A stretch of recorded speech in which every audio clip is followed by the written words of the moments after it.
Hello friends, good morning. चलिए जानते हैं देश और दुनिया की 50 बड़ी खबरों को सिर्फ 10 मिनट में। मगर आपने अभी तक चैनल को सब्सक्राइब नहीं किए तो चैनल को सब्सक्राइब कर ले, और फेसबुक पर देख रहे हैं तो लाइक, फॉलो और ज्यादा से ज्यादा शेयर करें। तो चलिए वीडियो स्टार्ट करते हैं। महाराष्ट्र के शिरडी में रविवार को भारतीय जनता पार्टी भाजपा की राज्य इकाई के सम्मेलन का आयोजन किया गया। इसमें स्थानीय निकाय चुनावों के लिए पार्टी की रणनीतियों को बेहतर बनाने पर चर्चा की हुई। सम्मेलन में केंद्रीय गृह मंत्री अमित शाह भी हिस्सा लेने वाले हैं। नवंबर 2024 में हुए महाराष्ट्र विधानसभा चुनावों में जीत और भाजपा नेता देवेंद्र फडणवीस के नेतृत्व में सरकार बनाने के बाद यह पार्टी की राज्य इकाई का पहला बड़ा सम्मेलन है। भाजपा के वरिष्ठ नेता शाह कार्यक्रम के दौरान पार्टी कार्यकर्ताओं को संबोधित कर सकते हैं, जिसमें लगभग 15 प्रतिनिधियों के भाग लेने की संभावना है। सम्मेलन में रणनीति पर चर्चा, जमीनी स्तर की चुनौतियों का समाधान और संगठनात्मक बदलावों की योजना बनाकर 27 नगर निगमों में पार्टी की स्थिति मजबूत करने पर ध्यान केंद्रित किया जाएगा।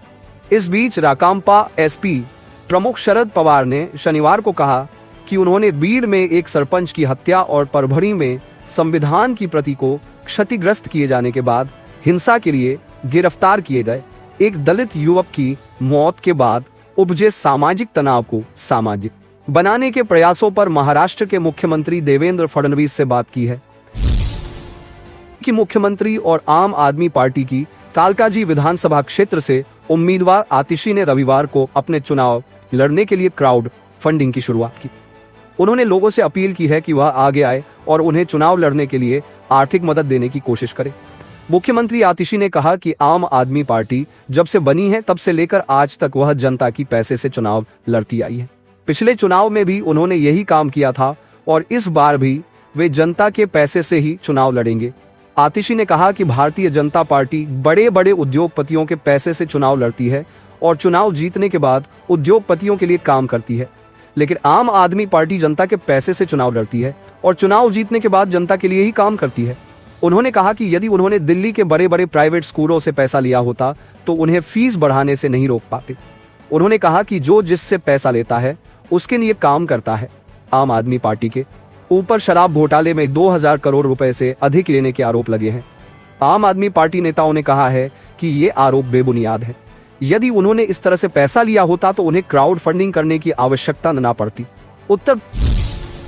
उत्तर प्रदेश के पूर्व सीएम व समाजवादी पार्टी चीफ अखिलेश यादव ने राष्ट्रीय युवा दिवस नेशनल यूथ डे यानी स्वामी विवेकानंद की जयंती के अवसर पर प्रेस कॉन्फ्रेंस का आयोजन किया। अखिलेश यादव ने पत्रकारों से चर्चा करते हुए कहा कि स्वामी विवेकानंद जी ने कहा था कि वे उस देश से आते हैं जिसने सिखाया है कि सहिष्णुता क्या है। कोई भी धर्म का आया, किसी भी विचार को लेकर आया, भारत ने उसे स्वीकार कर लिया था। हमें स्वामी विवेकानंद की बातों से प्रेरणा मिलती है। अखिलेश यादव ने कहा कि आज हम जब विवेकानंद जी को याद कर रहे हैं तो उनकी कही हुई बातों को हमेशा दिल ओ दिमाग में रखें। स्वामी विवेकानंद जी के बारे में जानना, उन्हें पढ़ना, उनके बातों अपने जीवन में अमल करें। विवेकानंद ने कहा था कि धर्म से ज्यादा लोगों को रोटी की जरूरत है और जो गरीब हैं उन्हें धार्मिक बातें समझाना आज के समय में गलत है। जनता दल आरजेडी के प्रवक्ता मृत्युंजय तिवारी ने एबीपी न्यूज से बातचीत के दौरान बड़ा दावा किया है। उन्होंने कहा कि मकर संक्रांति पर बिहार में बड़ा सियासी खेला होने वाला है। तेजस्वी यादव के माथे पर बिहार की 14 करोड़ जनता मकर संक्रांति पर दही का तिलक लगाएगी। बिहार राइट टर्न लेगा और तेजस्वी यादव सरकार बनाएगी। आरजेडी नेता ने कहा कि आगे आगे देखिए होता है क्या, बस खरमास 14 जनवरी गुजर जाने दीजिए। राजनीति संभावनाओं का खेल है, कब क्या हो जाए इसकी गारंटी कौन देगा। उन्होंने कहा 2025 में एनडीए की नीतीश सरकार फिनिश। वहीं जब मृत्युंजय तिवारी से सवाल किया गया कि क्या मुख्यमंत्री नीतीश कुमार फिर उनके साथ आ रहे हैं, इस पर उन्होंने कहा कि कौन साथ आएंगे यह अभी पता नहीं, जनता हमारे साथ है। इसके साथ ही जब आरजेडी नेता से पूछा गया कि आप किस आधार पर तेजस्वी के सीएम बनने का दावा कर रहे हैं, जवाब में उन्होंने कहा कि बिहार की दुर्गति से जनता कराह रही है। शनिवार को असम में पहला केस सामने आया। यहां 10 महीने का बच्चा पॉजिटिव है। बच्चे का डिब्रूगढ़ में असम मेडिकल कॉलेज और अस्पताल एएमसीएच में इलाज चल रहा है। उसकी हालत स्थिर है। डॉ ध्रुवज्योति भुइया ने बताया कि बच्चे को 4 दिन पहले सर्दी जुकाम के लक्षणों के चलते सरकारी अस्पताल में भर्ती कराया गया था। इसके अलावा पुडुचेरी में भी एक 3 साल का बच्चा एनपीवी पॉजिटिव पाया गया। लेकिन वह अब पूरी तरह से ठीक है। देश में एनपीवी के सबसे ज्यादा 4 मामले गुजरात में हैं। महाराष्ट्र में 3, कर्नाटक और तमिलनाडु में 2-2, यूपी, राजस्थान, असम और बंगाल में 1-1 केस सामने आया है। एनपीवी केस बढ़ने पर अब राज्यों ने भी सतर्कता बढ़ा दी है। पंजाब में बुजुर्गों और बच्चों को मास्क पहनने की सलाह दी गई है। इधर गुजरात में अस्पतालों में आइसोलेशन वार्ड बनाए जा रहे हैं। हरियाणा में भी स्वास्थ्य विभाग को एनपीवी केसेस पर निगरानी रखने के आदेश दिए गए हैं। दिल्ली में झुग्गी वोटरों पर घमासान छिड़ गया है। झुग्गी बस्तियों में लगभग 20 लाख वोटरों रहते हैं, जिन्हें आम आदमी पार्टी का कोर वोटर माना जाता है।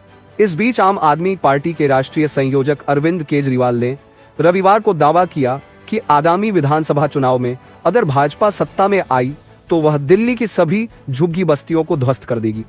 पूर्व मुख्यमंत्री केजरीवाल ने यहां शकूर बस्ती क्षेत्र में एक प्रेस कॉन्फ्रेंस में भारतीय जनता पार्टी पर झुग्गी वासियों के कल्याण की बजाय भूमि अधिग्रहण को प्राथमिकता देने का आरोप लगाया।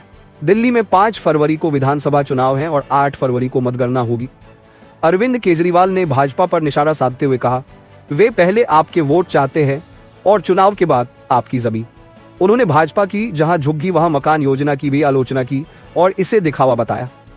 केजरीवाल ने कहा, पिछले 5 वर्षों में उन्होंने भाजपा झुग्गी वासियों के लिए केवल 700 फ्लैटों का निर्माण किया है। केजरीवाल ने यह भी आरोप लगाया कि भाजपा की योजना झुग्गी वासियों की आवासीय जरूरतों को पूरा किए बिना उनके कब्जे वाली जमीन पर कब्जा करने की है। अरविंद केजरीवाल ने बीजेपी को चेतावनी देते हुए कहा, बीजेपी वालों के इरादे नेक नहीं है। मैं झुग्गी बस्ती वालों पर होने वाले हर हमले के सामने ढाल बनकर खड़ा रहूंगा। देखता हूं झुग्गियां कैसे तोड़ी जाती हैं, इनके घर कैसे तोड़े जाते हैं। साथ ही बड़ा घोषणा करते हुए कहा कि अगर मोदी सरकार सभी झुग्गी वालों को वापस बसा देगी तब मैं चुनाव नहीं लड़ूंगा।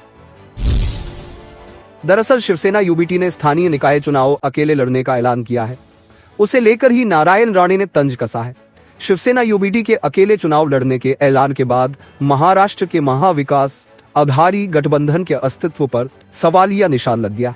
अकेले चुनाव लड़ने का ऐलान करते हुए शिवसेना यूबीटी नेता संजय राउत ने कहा कि गठबंधन में अवसरों की कमी होती है और साथ ही संगठनात्मक विकास भी नहीं हो पाता है। राउत ने यह भी कहा कि महाविकास आघाड़ी और इंडी गठबंधन सिर्फ लोकसभा चुनाव के लिए था। शिवसेना यूबीटी के अकेले चुनाव लड़ने पर जब भाजपा सांसद नारायण राणे से प्रतिक्रिया मांगी गई तो उन्होंने कहा कि उद्धव ठाकरे कभी आत्मविश्वास से बात करते थे, लेकिन अब उनकी ताकत कम हो गई है। अगर वे अकेले चुनाव लड़ेंगे तो क्या होगा? पार्टी में अब क्षमता नहीं है। बाला साहेब ठाकरे के नेतृत्व में उनकी पार्टी ने जो हासिल किया था उसे उद्धव ठाकरे ने सिर्फ 2.5 साल में गंवा दिया है। शिवसेना यूबीटी द्वारा स्थानीय निकाय चुनाव में अकेले उतरने की घोषणा ऐसे समय हुई है जब शिवसेना यूबीटी के रुख में भाजपा सरकार के प्रति नरमी देखी जा रही है। तमिलनाडु के सीएम एम.के. स्टालिन ने पोंगल के अवसर पर डीएम के कार्यकर्ताओं को एक पत्र लिखा है, जिसमें उनकी तरफ से लिखा गया है कि उनकी सरकार की महिला समर्थक नीतियों के कारण तमिलनाडु के शहर देश में महिलाओं के लिए सबसे सुरक्षित है।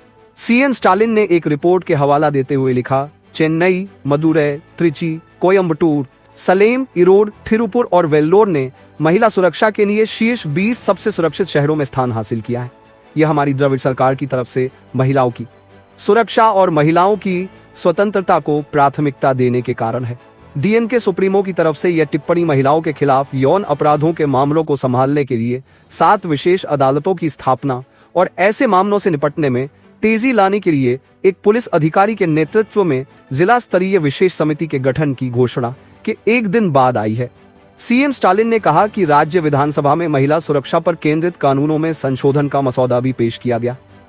उन्होंने कहा, ये कानून इसलिए लाए गए ताकि तमिलनाडु की महिलाएं जो मुझे अपना पिता, भाई या बेटा मानती हैं, वे सुरक्षित महसूस करें।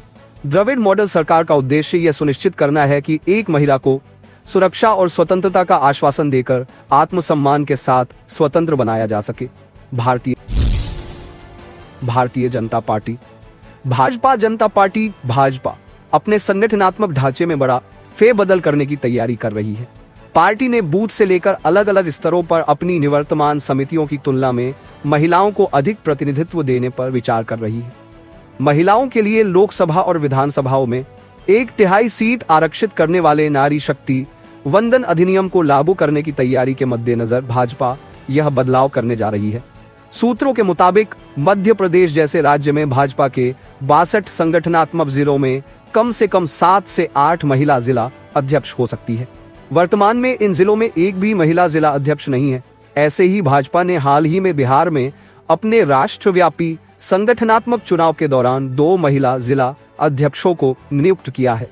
भाजपा सूत्रों के मुताबिक पार्टी के राष्ट्रीय नेतृत्व का मानना है कि महिला नेताओं की एक पीढ़ी को नीचे से तैयार करना जरूरी है, ताकि लोकसभा और विधानसभा की 1/3 सीट आरक्षित करने का कानून लागू होने पर सक्षम उम्मीदवारों की कभी कहीं बाधा न बन जाए। मामले में एक सूत्र ने यह भी बताया कि अगर अभी से इसकी तैयारी नहीं की गई तो ऐन वक्त पर पुरुष नेता कोटा भरने के लिए अपने परिवारों से जुड़ी महिलाओं को आगे बढ़ाने का सभी खबरों में आपको कौन सी खबरें अच्छी लगी है, हमें कमेंट करके जरूर बताएं। फिर मिलते हैं अगली बड़ी खबर के साथ। तब तक के लिए जय हिंद।